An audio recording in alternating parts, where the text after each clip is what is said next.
আজকের চমৎকার এই বিশ্লেষণে সবাইকে স্বাগত। তো চলুন একদম সরাসরি মূল কথায় চলে যাই। আজ আমরা খুব চমৎকার আর ক্লাসিক একটা উপকথা নিয়ে কথা বলবো। এটা আসলে স্রেফ একটা গল্প নয়, বরং কিভাবে চারপাশটা একটু ভালোভাবে খেয়াল করলে আর মাথা ঠান্ডা রেখে সিদ্ধান্ত নিলে বড় বড় সমস্যার সমাধান হয়ে যায়, তারই একটা মাস্টার ক্লাস। আজকের এই আয়োজনের শিরোনাম পর্যবেক্ষণশীল বালকের প্রজ্ঞা।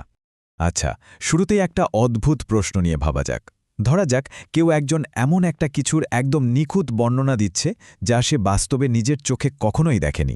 এটা কি আদৌ সম্ভব? শুনলে মনে হতে পারে, আরে এটা তো একেবারেই অসম্ভব। কিন্তু ঠিক এই জায়গাটাতেই আমাদের আজকের গল্পের রহস্য লুকিয়ে আছে। না দেখা একটা গাধার একদম পারফেক্ট বর্ণনা কিভাবে দেওয়া যায়, চলুন সেই গোলকধাঁধায় এবার ঢোকা যায়। পর্ব ১, হারিয়ে যাওয়া গাধা। তো গল্পের শুরুটা হচ্ছে খুবই সাধারণ একটা প্রেক্ষাপট থেকে। একজন ভীষণ ক্লান্ত মানুষ আর তার একটা গাধা। গাধাটার পিঠে আবার ২ বস্তা গম।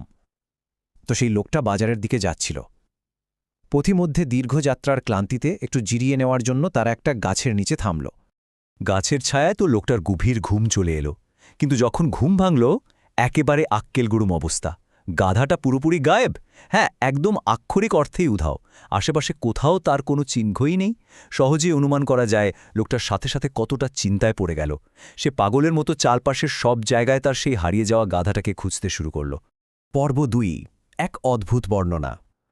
খুঁজতে খুঁজতে রাস্তার মধ্যেই লোকটার দেখা হয়ে গেল এক অল্প বয়সী ছেলের সাথে। নিজের হারানো গাধাটা নিয়ে লোকটা তখন রীতিমতো দিশেহারা। দেখা মাত্রই সে ছেলেটাকে জিজ্ঞেস করে বসল সে তার গাধাটাকে কোথাও দেখেছে কিনা। ঠিক এই জায়গা থেকেই গল্পটা একেবারে নতুন আর রহস্যময় একটা মোড় নেয়। ছেলেটার উত্তর শুনে তো লোকটা হতবাক। ছেলেটা পাল্টা প্রশ্ন করে জানতে চাইল গাধাটার বাম চোখ অন্ধ কিনা, ডান পা খোড়া কিনা, আর সেটার পিঠে গমের বস্তা ছিল কিনা। একটু ভাবা যাক, প্রতিটি তথ্য একেবারে নিখুঁত। গাধাটার শারীরিক অবস্থা থেকে শুরু করে তার পিঠের বোঝা, সবকিছুর এত ডিটেলড বর্ণনা শুনে লোকটা তো আনন্দে আত্মহারা। তার মনে হল, যাক বাবা, ছেলেটা নিশ্চয়ই গাধাটাকে দেখেছে। কিন্তু এরপরই আসে গল্পের সবচেয়ে বড় টুইস্ট। লোকটা যখন একদম গদগদ হয়ে জিজ্ঞেস করল, হ্যাঁ হ্যাঁ একদম ঠিক, কিন্তু ওটাকে কোথায় দেখা গেছে? তখন অত্যন্ত শান্ত গলায় ছেলেটা জানালো, আমি তো ওটাকে দেখিনি। মানে কি অদ্ভুত ব্যাপার, তাই না? যে ছেলেটা মাত্র কয়েক সেকেন্ড আগে হারিয়ে যাওয়া একটা প্রাণীর এতটা নিখুঁত বর্ণনা দিল, সেই কিনা খুব ক্যাজুয়ালি বলছে যে সে প্রাণীটাকে জীবনেও দেখেনি। পর্ব ৩, তড়িঘড়ি করে আনা অভিযোগ। আচ্ছা, ছেলেটার মুখে এমন অদ্ভুত আর পরস্পর বিরোধী কথা শুনে লোকটার মানসিক অবস্থা তখন কেমন হতে পারে? একদম নিখুঁত বর্ণনা দেওয়ার পরও যখন ছেলেটা গাধাটাকে দেখার কথাই অস্বীকার করল, তখন লোকটার মনে কিন্তু সাথে সাথেই গভীর সন্দেহ আর তীব্র রাগের জন্ম হল। এই ঘটনাটা মানুষের মনস্তত্ত্বের দারুণ একটা দিক তুলে ধরে। একদিকে লোকটা রাগে অন্ধ হয়ে কোনো কিছু না ভেবেই ধরে নিল যে ছেলেটাই গাধাটা চুরি করেছে বা কোথাও লুকিয়ে রেখেছে। অন্যদিকে ছেলেটা কিন্তু ছিল একেবারে শান্ত। সে শুধু বাস্তব তথ্যের উপর নির্ভর করছিল এবং সে আসলেই নির্দোষ ছিল। কিন্তু ওই যে রাগে অন্ধ লোকটা কি আর যুক্তি শুনবে? সে সোজা ছেলেটাকে টেনে হিঁচড়ে শাস্তির জন্য গ্রামের মোড়ল বা বিচারকের কাছে নিয়ে গেল। পর্ব ৪, পর্যবেক্ষণের বিজ্ঞান। এবার আমরা এসে পড়লাম গল্পের একদম ক্লাইম্যাক্সে। গ্রামের বিচার সভায় বিচারক উপস্থিত। চারপাশের পরিস্থিতি তখন রীতিমতো থমথমে। কিন্তু এই আপাতদৃষ্টিতে অসম্ভব মনে হওয়া রহস্যের জট খুলতে বিচারক রাগের বদলে খুব চমৎকারভাবে যুক্তির আশ্রয় নিলেন। বিচারক অত্যন্ত প্রজ্ঞার সাথে একদম সরাসরি একটা প্রশ্ন করে বসলেন, প্রিয় বালক, গাধাটিকে নাই দেখে থাকলে তার বর্ণনা কিভাবে দেওয়া হলো? ঠিক এই প্রশ্নটাই তো আমাদের সবার মাথাতেও ঘুরপাক খাচ্ছিল, তাই না? বিচারক একেবারে মূল রহস্যটার দিকেই আঙুল তুললেন।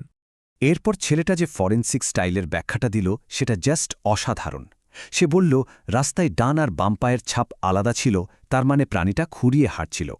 রাস্তার কেবল ডান পাশের ঘাসই খাওয়া ছিল, যা প্রমাণ করে প্রাণীটার বাম চোখ অন্ধ, কারণ সে বাম দিকের ঘাস দেখতেই পায়নি। আর মাটিতে যেভাবে গমের বীজ ছড়ানো ছিল, তা থেকে খুব সহজেই বোঝা যায় যে সেটার পিঠে গমের বস্তা ছিল।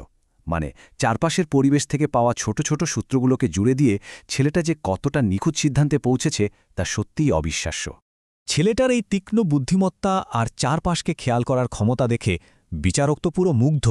তিনি খুব সহজেই বুঝে গেলেন যে এখানে কোনো চুরি হয়নি, বরং ছেলেটা তার দারুণ প্রজ্ঞার প্রমাণ দিয়েছে। তাই বিচারক লোকটাকে নির্দেশ দিলেন যেন সে ছেলেটাকে ক্ষমা করে দেয়, কারণ ছেলেটা তো কোনো অপরাধ করেনি। সে শুধু তার চারপাশের পরিবেশকে খুব নিখুঁতভাবে পর্যবেক্ষণ করেছিল। পর্ব ৫, নৈতিক শিক্ষা। গল্পের এই পর্যায়ে এসে কিন্তু আমরা শুধু একটা রহস্যের সমাধানই পেলাম না, বরং পেলাম জীবনের খুব গভীর একটা শিক্ষা। এবার আমরা আমাদের আলোচনার একদম শেষ অংশে চলে এসেছি, যেখানে এই পুরো উপকথাটার মূল শিক্ষণীয় দিকটা নিয়ে আমরা একটু ভাবব। এখানকার সবচেয়ে বড় টেকঅ্যাওয়ে হলো আমাদের কখনোই তাড়াহুড়ো করে কারো বিচার করা উচিত নয়। আবেগের বশবর্তী হয়ে পর্যাপ্ত প্রমাণ ছাড়া হুট করে কাউকে দোষারোপ করাটা যে কতটা হাস্যকর আর মারাত্মক হতে পারে, এই গল্পটা আমাদের সেটাই চোখে আঙুল দিয়ে দেখিয়ে দেয়। তথ্য আর যুক্তির আলোয় কোনো কিছুকে বিচার করা সবসময় অন্ধ আবেগের চেয়ে অনেক গুণে শ্রেয়। আচ্ছা, সবশেষে একটা প্রশ্ন রেখে আজকের আয়োজন শেষ করি।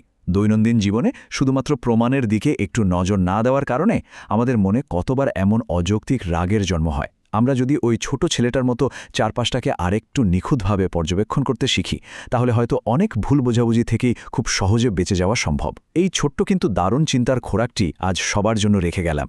আশা করি আজকের এই বিশ্লেষণটা চারপাশের জগৎকে একটু অন্যভাবে দেখতে সাহায্য করবে।